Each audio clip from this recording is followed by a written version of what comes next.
just wanted to come on and give you guys a quick update. Unfortunately, I have experienced another chemical pregnancy, which is really just an early miscarriage. For those of you who don't know, it's a miscarriage that happens before week 5.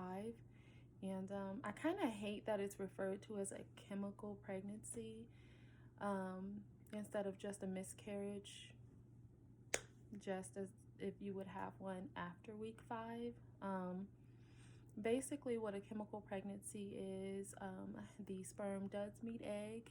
That egg does implant into the uterus and begin to create HCG. You get your positive pregnancy test, and then usually within a week, you start to bleed and have your regular cycle. Before we really get into things, I just want to say I am not a medical doctor.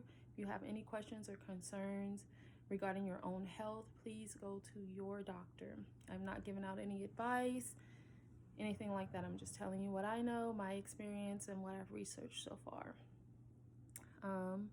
Sorry about the quality of this video. Really,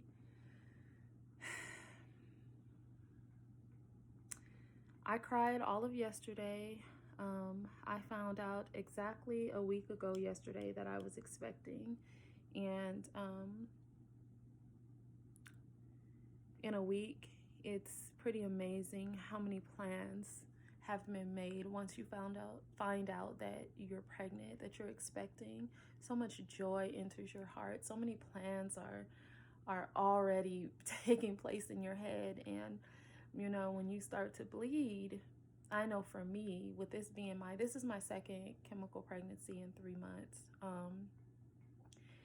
With me, I immediately go into denial. With both times I've woken up early in the morning, gone to the bathroom, and had light spotting. And as you know, that's very, very common in early pregnancy. And I'm telling myself, oh, okay, it's just a little blood, you know, nothing to really be concerned about. And then it gets heavier and heavier. I go to the hospital, and not a lot is known about chemical pregnancies, and I do wish that medical professionals would better themselves, especially in the ER, specifically in the ER. I wish that they would educate themselves on them, because when you have a chemical pregnancy, this happens when you can not see any evidence of a pregnancy in the ultrasound. So when you go to the hospital, their test that they're giving you is coming back negative. By the time you make it to the hospital, usually your HCG level is 0. It didn't even climb that high in the first place. So, and there's nothing on the ultrasound. And really the doctors, for me personally, kind of look at me like, yeah, okay, it was a false positive. Kind of like, you're crazy, you're making this up. And that boils my blood. I went as far as, because I plan on doing a vlog for my entire pregnancy, since this will be my last one. Whenever I get to have another successful one, it will be my last. And so I'm recording everything, I'm capturing everything, and she made me feel so bad that I felt it necessary to pull out my pictures of my positive test, just trying to prove, that makes me so mad. Even like, it just makes me really mad. Thank God I had a beautiful nurse who I did get her contact information, because now that things are starting to settle, I'm gonna make my way back to the hospital, and I just want to hug her, because she held me as I cried. It is no different than having a miscarriage later on in pregnancy.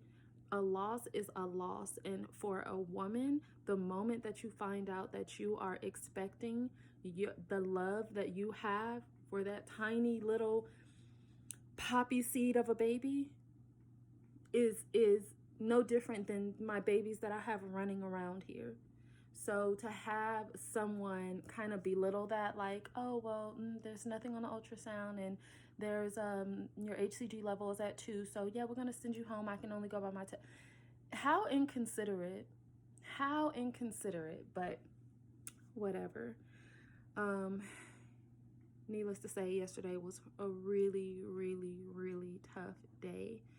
I kind of don't want to relive it, but I'll just say my pastor played a very integral part in this story. I had decided, I'll just tell you this little part. I had decided to inform him, although my husband and I were planning on not telling a soul until we were past the first trimester. I did reach out to my pastor and tell him, hey, I'm expecting. Can you please pray for me? Pray for this pregnancy. Pray for this health of this baby. And shortly after that, I had fallen asleep. And so when I woke up around 7 yesterday, I seen that I had a message from him that said, hey, can I call you and pray for you? Of course, I didn't get it. Within an hour of that, I had started bleeding. And so I said, I'm going to call him on my way to the hospital. So, and again, I got really dark pregnancies. If you watched my last few videos, this is all being recorded before I upload anything to my channel. So I don't know what order I put them in, but I have a progression line video, a video of my husband doing a test, myself doing a test. If you look at those tests, those are very positive tests. So it didn't even cross my mind that this could happen again. It's just so crazy to me. So as I'm going to the hospital, I'm leaving out the door and I'm like, I'm going to call my pastor when I get in the car and ask him to go ahead and pray for me over the phone. And, I know I'm just spotting. It's just early pregnancy spotting. That's all it is. But I'm just going to go, make sure. Right as I'm stepping out of the door, legit, y'all, as soon as I'm stepping out of the door, my pastor's name pops up on my phone and he is calling me. I answer the phone. Immediately, I apologize for not answering his text the night before, and he's just like, don't worry about it. I'm sorry if I woke you up. It was just really laid on my heart this morning to call you. Even though I didn't confirm whether I could call you and pray for you, I woke up this morning and it was just on my heart that I needed to call you and pray over you. That right there, I don't want to cry, but that is nothing but God. Because if my pastor did not call me before I went to that hospital, I would have had a nervous breakdown, especially given the way that the doctor handled me. To have 9 positive pregnancy tests, about 9, close to, if not 9, if not more. And then to have someone sit and say, there's no evidence of a pregnancy, you can go home. I thought I would pass out. I thought I would legit pass out. But my pastor's prayers played over and over in my head. And me being a God-fearing woman, I know that he has a specific journey for me. And I'm on that path right now. And I'm just taking whatever comes with it.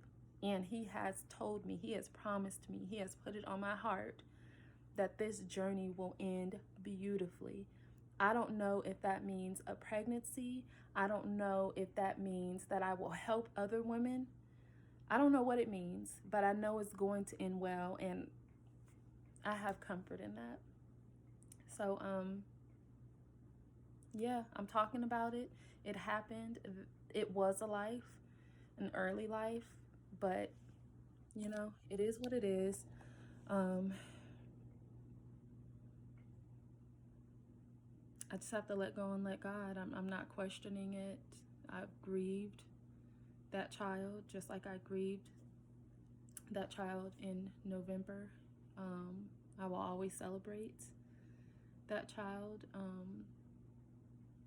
This child would have been due October 3rd, which is special to me because one of my really, really good friends, Miss Shamika, her birthday is October 4th. So I also had it in my head to let her know that, she was possibly going to have a birthday twin over here in the Eccles household.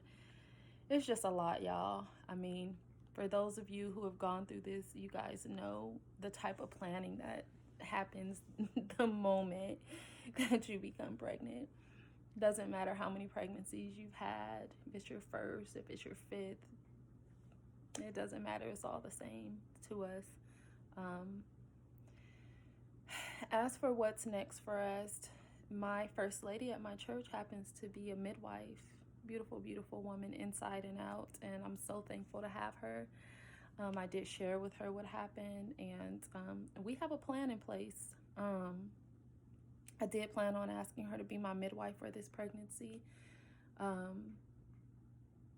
Never got that chance, but she knows that that was my plan. She knows as of today, and she just immediately went into action, and we put together a plan the next time I get pregnant, because we don't know what it is.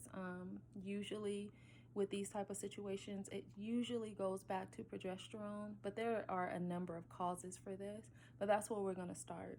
So the next time, God willing, I'm able to get pregnant again, the moment I get a positive, I'm heading out to her. We're drawing some blood and we're starting progesterone, and I'll just take it from there. I mean, that's all I can do. That's all I can do.